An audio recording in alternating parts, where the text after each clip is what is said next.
مكان البيت ألا تشرك بي شيئا وطهر بيت للطائفين والقائمين وركع السجود وأذن في الناس بالحج يأتوك رجالا وعلى كل ضامر يأتين من كل. Masyarul muslimin, Al-Quran tidak menerangkan kapan pertama kali ibadah haji diwajibkan kepada Nabi Muhammad. Namun menurut Imam Al-Qurtubi tidak banyak menemukan secara pasti sebab turunnya ayat, melainkan surat Al-Baqarah ayat 196. Wa atimul hajja wal umrata lillah. Pada ayat ini diturunkan setelah perjanjian Hudaybiyah di tahun ke-8 Hijriah. Maka itu Rashid Ridho, salah seorang mufassir, menyebutkan dalam surah Al-Imran ayat 97 menyatakan walillahi 'alan nasi hajjul baiti man istata'a ilaihi sabila. Wa man kafara fa innallaha ghaniyun 'anil. Seiring dengan ayat tersebut, di mana terjadi peperangan, yaitu perang Uhud tahun 4 Hijriah. Di saat itu umat Islam belum lagi bisa masuk kota Makkah karena terhalang dengan orang kafir Quraisy. Maka terjadilah pembebasan kota Makkah yang dikenal Fathu Makkah. Baru dapat melakukan haji pada tahun ke-8 Hijriah. Dan pada saat itu barulah umat Islam merasakan secara bebas melakukan ibadah haji. Dan pada tahun 9 Hijriah, Rasulullah memerintahkan Abu Bakar As-Siddiq untuk menjadi pemimpin rombongan haji atau Amirul Hajj. Dan pada tahun itu juga orang-orang musyrik dilarang untuk bertawaf di Ka'bah dan bertalbiyah karena perbuatan mereka syirik, dan dilarang memasuki Masjidil Haram. Dalam kondisi ini Allah menggunakan istilah an-najis. Orang musyrik adalah najis. Ya ayyuhalladzina amanu innamal musyrikuuna najasun fala yaqrabul Masjidil Haram ba'da 'amihim hadza. Rasulullah memberikan tenggang waktu untuk melaksanakan taubat selama kurang lebih 4 bulan untuk mereka bertaubat dan mengikuti apa yang diperintahkan Allah dan Rasul-Nya. Dan jika mereka tidak beriman dan tidak bertaubat, maka Allah dan Rasul-Nya terbebas berlepas diri dari apa yang diperjanjikan oleh mereka, dan mereka tidak boleh masuk kota Mekah sejak tahun ini. Bara'atun minallahi wa rasulihi ilal ladzina. Dalam satu bukunya Zadul Ma'ad menyatakan bahwa ibadah haji di masa Rasulullah jatuh pada tahun 9 Hijriah. Rasulullah sendiri yang melakukan ibadah haji pada tahun ke-10 Hijriah yang dikenal dengan sebutan Haji Wada, haji perpisahan. Sebelum 3 bulan atau 3 bulan sekitarnya sebelum beliau wafat. Keterangan ini menunjukkan bahwa Nabi Muhammad SAW melakukan ibadah haji hanya sekali selama hidupnya.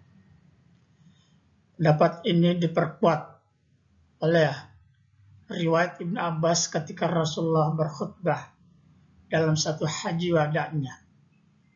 Ya ayuhan nas, faqad farada alaikumul hajj fahajju. Faqala rajulun, aqul amin ya Rasulullah. Wahai manusia, berhajilah, maka pergilah haji. Ada seorang sahabat bertanya kepada Rasul, aqul amin ya Rasul, apakah kami harus melaksanakan setiap tahun ya Rasul? Fasakata hatta qala salasan. Lalu Nabi diam, kemudian sampai Sahabat bertanya hingga 3 kali. Faqala Rasul, "Lau qultu na'am lawajabat walamma istata'tum." Kalau aku bilang iya, maka terjadilah kewajiban, dan sementara kamu tidak mungkin bisa melakukannya setiap tahun. Semakalah jaruni ma taraktukum fa innama halaka man kana qablakum bi kasrati su'alihim fakhtilafuhum ala anbiya'ihim. Tinggalkanlah dan ikutilah apa yang aku katakan, karena sebagian banyak umat terdahulu yang hancur karena perbuatan mereka, banyak bertanya dan berselisih di antara para nabi mereka. Fa'idza amartukum bisyai'in fa'tu minhu mastata'tum. Jika aku perintahkan akan sesuatu, fa'tu minhu mastata'tum. Ikutilah, kerjakanlah semampu. Wa idza nahaitukum an syai'in fadu. Jika aku larang, maka tinggalkanlah. Demikian. Maka dalil di mana diwajibkan haji turunlah ayat surah Al-Imran ayat 97. Walillahi 'alan nasi hajjul baiti man istata'a ilaihi sabila. Ghaniyun 'anil 'alamin. Walillahi 'alan nasi. Kata-kata 'alan nas ini dalam secara tata bahasa Arab diartikan kewajiban seseorang atau beban yang harus dipikul sebagai satu kewajiban. Haji adalah satu perbuatan yang dilakukan 1 bulan ataupun bulan-bulan tertentu. Paman farada fihi al hajj, siapa yang ingin melaksanakan ibadah haji, fala rafasa wala fusuka wala jidala fil hajj. Siapa yang melaksanakan ibadah haji, maka tidaklah mereka melakukan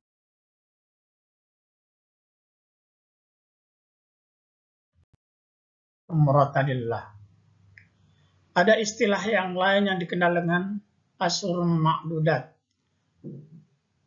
atau asyhurun ma'lumat. Di sana disebutkan artinya di bulan-bulan yang ditentukan, bulan Syawal, Zulqa'dah dan Zulhijjah.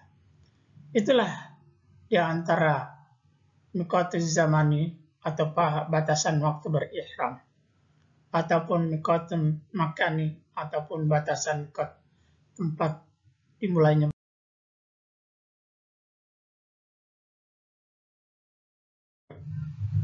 Fatimul Hajj merupakan tempat di mana orang-orang kafir musyrik jahiliyah melakukan penyembahan di antara 2 bukit Safa dan bukit Marwah, karena di sana terdapat satu patung yang bernama Ishaq dan Nailah. Lalu umat Islam tidak lagi ingin bersaing di antara keduanya. Lalu turunlah ayat innas safa wal marwata min sya'airillah. Demikian juga perintah tawaf di Ka'bah. Umat Islam tidak lagi bertawaf karena tidak disebutkan. Maka turunlah Al-Baqarah 158. Innas safa wal marwata min sya'airillah. Faman hajjal baita aw i'tamara fala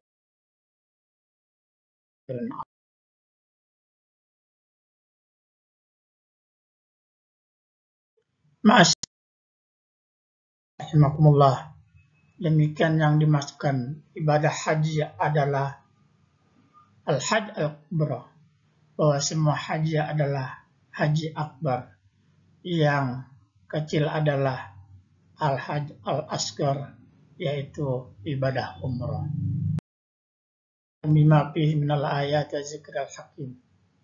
Aqulu qawli hadza wa astaghfirullahal azim li wa lakum wa lisairil muslimina wal muslimat wal mu'minina wal mu'minat fastaghfiruhu.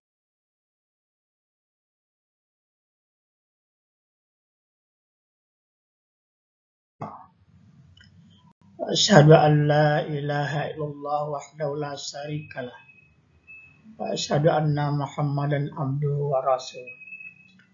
Allahumma salli wa sallim ala sayyidina Muhammadin abdika wa nabiyika wa rasulika Muhammadin sallallahu alaihi wasallam wa ala alihi wa sahbihi wa sallim tasliman katsira. Amma ba'du fa ya ayyuhalladzina amanu ittaqullaha haqqa tuqatih wa la tamutunna illa wa antum muslimun.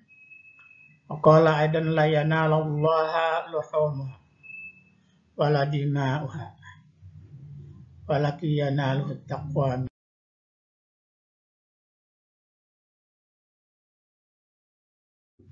Ma'asyiral muslimin, kesimpulan ibadah haji adalah haji dan umrah melaksanakan sunnah-sunnah di bulan Dzulhijjah, puasa Arafah, tarwiyah, Idul Adha dan berkurban.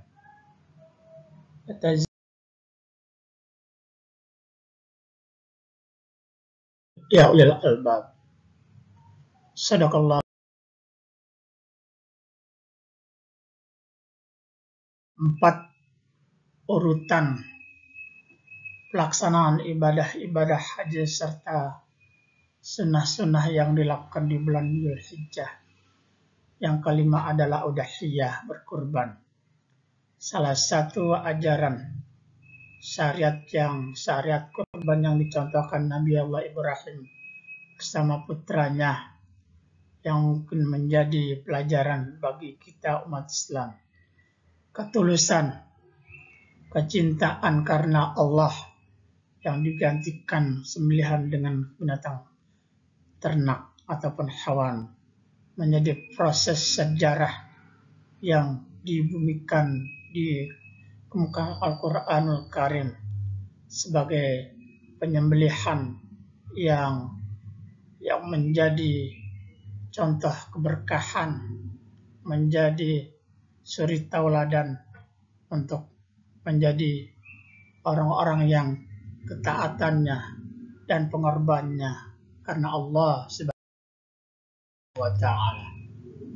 Baik semuanya hadirin, kita tutup khutbah ini dengan membaca doa mohon kepada Allah agar senantiasa kehidupan kita menjadi orang-orang yang berkah dan menjadi orang-orang yang takwa.